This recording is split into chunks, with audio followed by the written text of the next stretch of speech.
Conor McGregor finally won a knockout for the first time in 5 years. Let's go ahead and react to this video.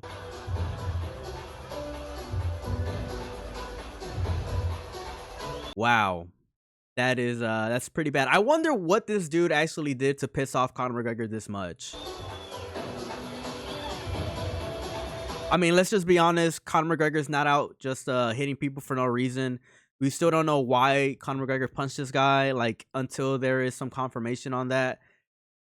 You know, it's just not a good look on Conor McGregor right now, but we can't just say that Conor McGregor is out here, just being a crash out for no reason, in my honest opinion. Like, there has to be a backstory to this.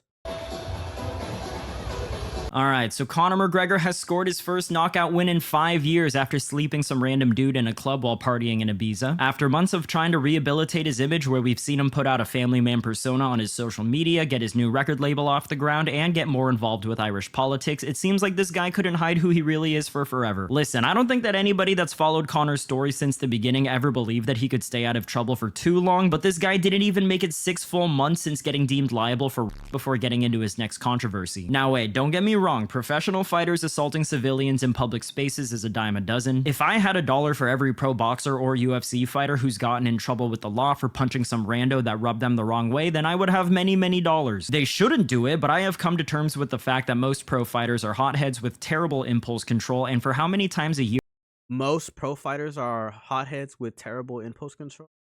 Yeah, I don't really agree with that take. I hear about a fighter assaulting a dude out in public, I really don't bat an eye at it anymore. Again, I don't condone spontaneous acts of violence at all, but I'm not shocked in the slightest that a drunk, coked up Conor McGregor who's partying in Ibiza knocked some guy out. As you can probably imagine, we don't yet know who the victim is or what he even said or did to McGregor in order to warrant getting 2 tapped to the dome, but what I do know is that Conor's gonna be writing him a pretty big check soon. Not only is it clear from the video that the other guy never even touched him, so self-defense is off the table, but it doesn't even look like he was speaking aggressively towards Conor just based on his body language. But even if he was, if Conor's best defense of his actions is that this guy said something that pissed him off, then that lawsuit money is gonna go crazy. And you know what, guys? I am envious, and I feel like you should be too. Most of us are out here grinding day to day, working jobs that we don't like and barely scraping by. This dude in the video here was in the right place at the right time, and as a result, Conor hit him with the red panty night and changed his bum life. Sure, he had to get knocked out cold in order for— You know what's crazy is that a random guy at the club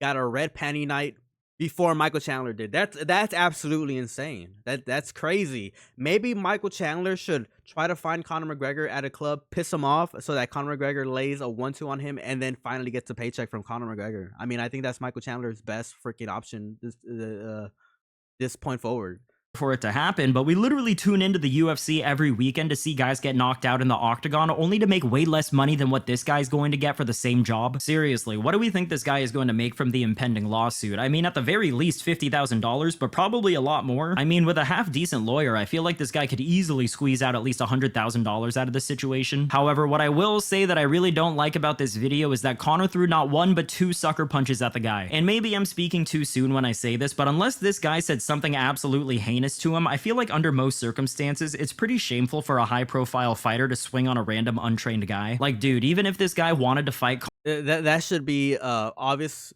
pretty obvious. You know, Conor McGregor is a trained fighter. Like, he could definitely just get in crazy amounts of trouble from, like, trying to start fights with somebody who isn't trained. Like, this guy legally, is not supposed to be putting his hands on people.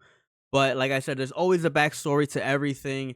And in my honest opinion, just Conor McGregor being involved in, like, politics and him just trying to do things outside of combat sports, it's just not a freaking good look for him to be, throwing punches at some random guy in the club. It really just isn't. If Conor McGregor was actually serious about politics and getting into positions of power outside of the combat sports world, is not a good look for Conor McGregor to just be starting fights at the club. It's really not. Conor and was squaring up with him with his hands up, he still would have gotten knocked out all the same, so sucker punching him twice just feels a bit lame to me. But then again, maybe this guy actually did say some heinous evil shit to Conor. For some reason, I have some serious doubts that this was the case, but you never know. Regardless, why is McGregor even at a club by himself in the first place? Doesn't he have like 9 kids that he should be taking care of? So much for his social media campaign where he he tried to rebrand himself as a down-to-earth family man. The moment he got away from his fiance and kids, he's back to being the same old Conor who's a menace to society. Also, if you know anything about Ibiza, then you'll know that there was about a 0% chance that Conor was just drunk when all of this went down. And frankly, I'd be pretty surprised if he was just drunk and on coke. Knowing how overindulgent he is, along with the craziness that is Ibiza, I'd be willing to bet that this guy's bloodstream had so many drugs pumping through it that it made him 10 times more reckless and impulsive than he already is. And that's not to understate the fact that this guy is very clearly going through a pretty severe coke addiction at the moment. How do you think you would beat Ilya Abturo, Top Toro? I grab him by the scruff of the chest and slap that little nose off him, yeah? Little ding-dong of a thing he is, yeah? I'm fucking Spanish. I'm in Marbella, bro, yeah? I'm in Marbella at the bare knuckle stall and let's see what's what. We'll bounce in the yoke, have a bare knuckle. You little fool, I'll cave your head in. Ibiza is like Disneyland for degenerates, which is why I love it, but I'm also not trying to portray myself as a guy who settled down and gotten his act together the way that McGregor's been. With that being said, can somebody do me a favor and do a wellness check with Michael Chandler, because I'm sure that he's in a state of major depression right about now. Random Ibiza clubgoer guy was able to accomplish in 15 seconds what Chandler's been trying to do for like 3 years. What? This dude just read my mind. Exactly. Michael Chandler has been literally begging Conor McGregor for a fight for years now. I think it's been like three to 4 years now, and it's crazy that some random guy at the club got a paycheck before Michael Chandler. That's absolutely insane. This guy's goated for this take.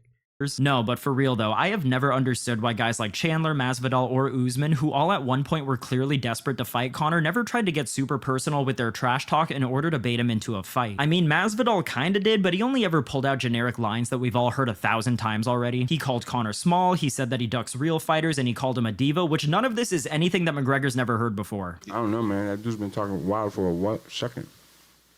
If he fights and gets a victory, and he wants this, and some of you motherfuckers are mean, man, because you know what the fuck I'll do to that little dude, bro.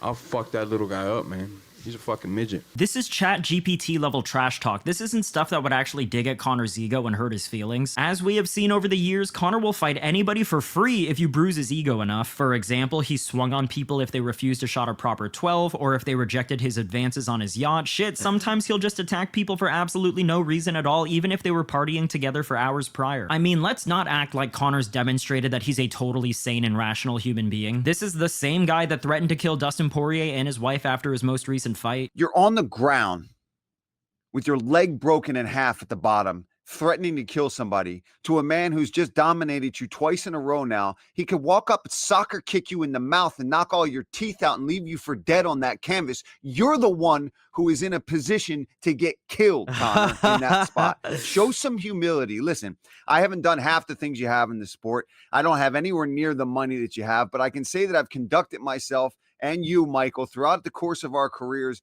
in so much of a better manner than that. But see, that's what makes Conor McGregor is the fact that he has such a big ass mouth.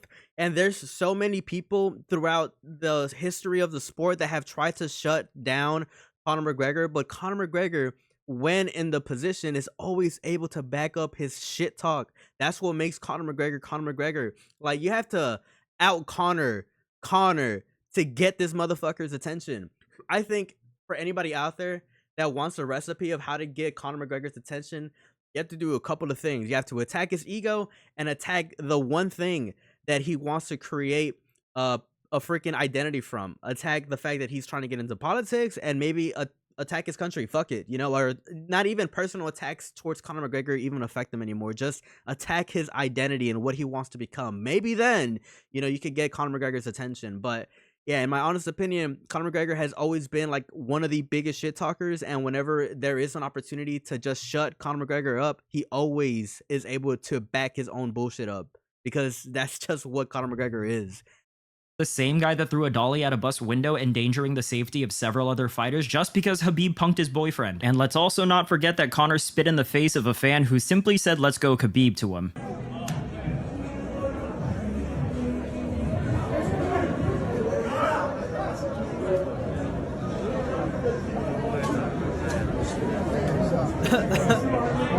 I spit in your face, what you do? I spit in your face, you do nothing. And that's pretty recent too. Like that's not old news. Whenever Conor McGregor spit on that guy's face, that was like what, a couple of months ago, like 8-7 months ago. Like that's not anything new. Like this is pretty Not too recent, but it's pretty recent stuff. I don't know if he's always been this unhinged or if it's the coke that made him more unstable over the years, but you would think that if he's itching to fight so badly to the point where he's illegally punching dudes at nightclubs, then he'd be more willing to get back into the octagon where, you know, he actually gets paid a lot of money to punch people legally. You already know that Dana's been blowing up Hunter Campbell's phone all day, sending him messages like, "Oh my god, did you see Conor's left hand? The kid still got it. Let's have him fight the winner of Topuria versus Oliveira." And seeing as how utterly devoid of star power the UFC is these days, I really wouldn't put it past Dana to try and do something like this. Fortunately for us though, McGregor's days of competing are over, whether he or Dana knows it or not, because the truth is, Conor McGregor the fighter died years ago. It could have been when he broke his leg at UFC 264, it could have been when he lost to Khabib, or it could have been when he got paid all the money in the world when he fought Mayweather. And maybe the money didn't change him as much as it revealed who he really was all along, but at the very least it enabled him to start acting like a crazy person without any real repercussions. Now that I think about it, how fitting is it that Conor works his way back into the news cycle during all of this John Jones nonsense? These guys are seriously two peas in a pod. Both are morally bankrupt former fighters who are addicted to attention, both love to deflect any and all valid criticisms by bragging about how much money they have, and both don't realize that there's no amount of fame and success that can make up for the respect that they lost from those who supported them on their way to the top. You know, it's times like these where I feel very validated that my favorite fighter of all time is Georges St-Pierre. Sure, he wasn't the most conventionally entertaining fighter, and yes, there's very legitimate evidence that indicates that he used PEDs, but damn it, the guy doesn't have a single controversy to his name. That man's legacy and public image is as clean and smooth as a baby dolphin. Say what you will about GSP, but this guy has never not once made the sport of MMA look bad because of his actions outside the cage, and I really appreciate that. Look man, at the end of the day, I'm not upset or mad or even disappointed in Conor's actions here because simply put, I don't expect him to make good decisions in the first place. In fact, it's gotten to the point where No one does. No one does. I feel like everybody at this point knows that Conor McGregor is a specific type of person based on his own history. And it's not through accusations. It's shit that's literally on film. It's stuff that's been proven. We all know what type of person Conor McGregor is. Like, I don't think anybody holds Conor McGregor to like a high standard because he's let people down time after time after time. And it's not through accusations. It's through stuff that people could legitimately prove. fully expect him to get into some sort of new controversy or scandal every couple of... Oh, and you know what's the worst thing about it is that this isn't going to be the last time. 100% without a doubt, this is not going to be the last. Like, Conor McGregor at this point is like the Logan Paul or like the Jake Paul of the MMA world, because there's always going to be, you know, something that Conor McGregor does next, right? That's going to top this 100%. I don't expect Conor McGregor to ever just be like just a sane person. He's going to have some sort of level of controversy until like literally he's, you know, he's going to do another dumb thing again, without a doubt. Months where he once again reminds the world that he has anger issues. After each new controversy, he'll make some sort of statement addressing it, he'll try and convince us that he's changed for a little bit, and then out of nowhere a video like this will come to light and people will be like, oh my god, can you believe it? But it's like, yes, I can. This has been the cycle with this guy for nearly a decade now. And I know Exactly. 100%. that there are going to be people out there who are going to say that I need to separate the man from the fighter or whatever, but the guy's not even fighting anymore, so the man is all that there is to judge. It's a damn shame. Watching the focused, disciplined Conor that first hit the scene in 2013, who would preach about the dangers of excessive partying, compared to what he's become now, should be seen as the gold standard cautionary tale of how money, fame, and drugs can corrupt a person from the inside out. Since 2016, McGregor's become steadily but aggressively more unstable, and without a consistent training regimen to keep him on the straight and narrow, along with his overinflated sense of self-importance, I'm sure that cases like this are going to keep happening. He's become everything that he used to despise, and he's lost all sense of self-awareness to realize it. Anyways, that's the video for today. Definitely let me know what you think about Conor's first victory since 2020. Are you at all surprised that this happened, and what do you think is the likelihood of him ever returning to the UFC? As Conor McGregor is never coming back to the UFC. I said this multiple times before on record. Whenever he pulled out of that freaking Michael Chandler fight for having a bruised pinky toe, at that point I was just like, yeah, that's it. Conor McGregor is never coming back. Don't expect Conor McGregor to ever lace up some MMA gloves to go in a bout. I think if we ever see Conor McGregor come back, it's for a boxing match. I think that's it. Conor McGregor in MMA, never happening, in my honest opinion. Since he's got involved into politics, you know, since he's become a co-owner or one of the owners of BKFC, you can pretty much kiss the expectations of Conor McGregor ever coming back to the sport. He's out here doing dumb shit. This isn't going to be the last time that we're ever going to hear Conor McGregor doing dumb shit again. You know, he is gonna have controversy again. That's what I expect from Conor McGregor. But let me know your thoughts down in the comment section below, ladies and gentlemen. Peace out. Have a good one.